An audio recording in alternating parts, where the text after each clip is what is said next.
The universe was a cathedral of light. Starfields burned like stained glass across the void, their brilliance painting shadows across the hull of the ardent Voyager. To most, it was just another research vessel drifting on the edge of known space, but to Captain Elias Kale, it was home and prison. Elias had always carried the loneliness of command like a weight. A man who had lost too many wars, too many comrades, now tasked with ferrying supplies and surveying forgotten systems. But on this mission he wasn't alone. Princess Serenia of the Lithari had joined the expedition under the guise of diplomacy. The Lithari were allies of humanity, enigmatic, secretive, known for their masks.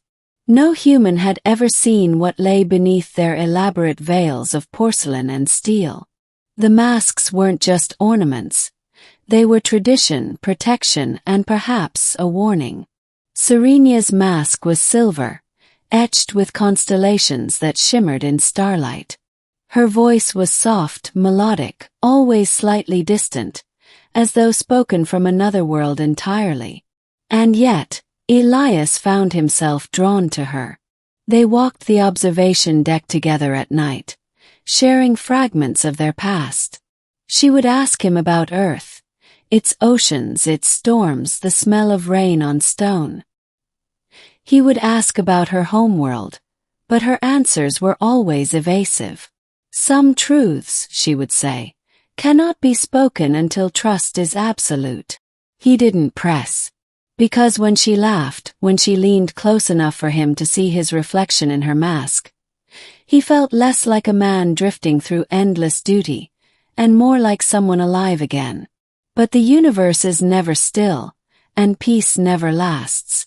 The distress signal. 3 weeks into their voyage, a signal crackled through the comms. A mining outpost near the black star of Eurythus had gone dark. No transmissions, no life signs, just a faint beacon pulsing like a dying heartbeat. Elias should have ignored it. The outpost was outside his jurisdiction. But Serenia placed a gloved hand on his arm and whispered, "Please, take us there." Her urgency was unlike her usual calm. Against his better judgment, Elias altered course. The station loomed in the void, a fractured husk orbiting too close to the gravity well of the dead star. The Voyager docked with trembling precision. Inside, silence reigned. Lights flickered weakly. Shadows stretched long across metal corridors. Then they found them, the miners.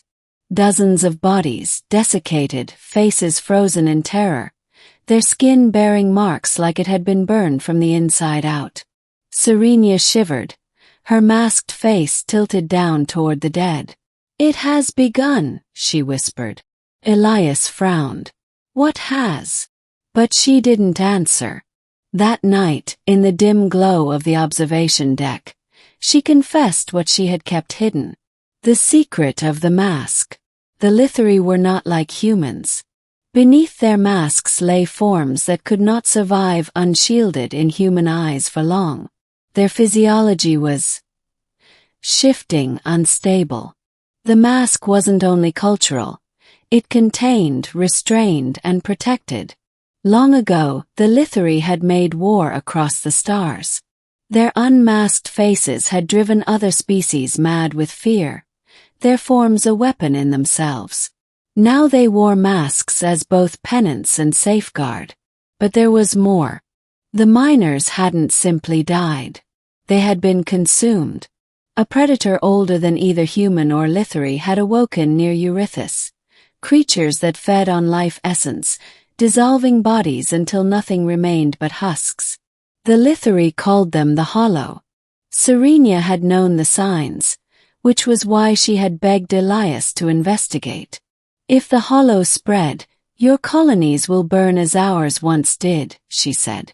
Elias should have reported it to command. Should have withdrawn and waited for reinforcements.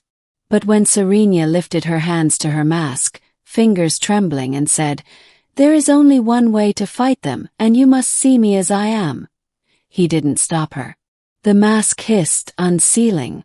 For a moment, Elias glimpsed eyes that were not human, shimmering like liquid silver, shifting between forms as though her face was a canvas painted by light and shadow.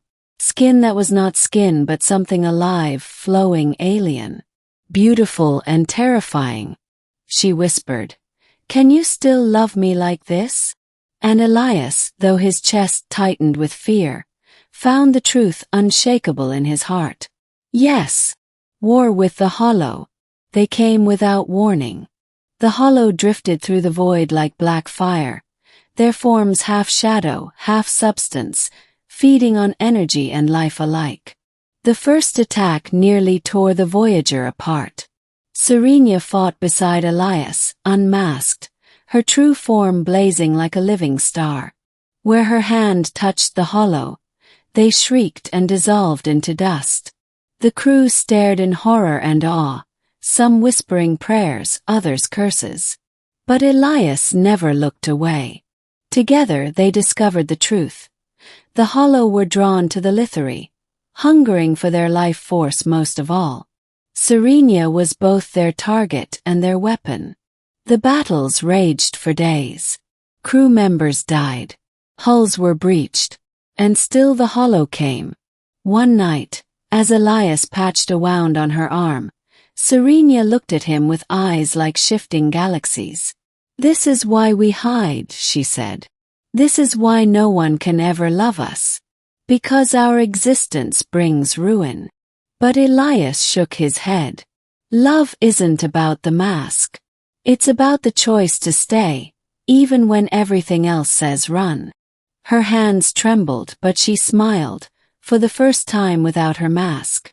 The final sacrifice. The hollow grew stronger near the black star, feeding on its endless hunger.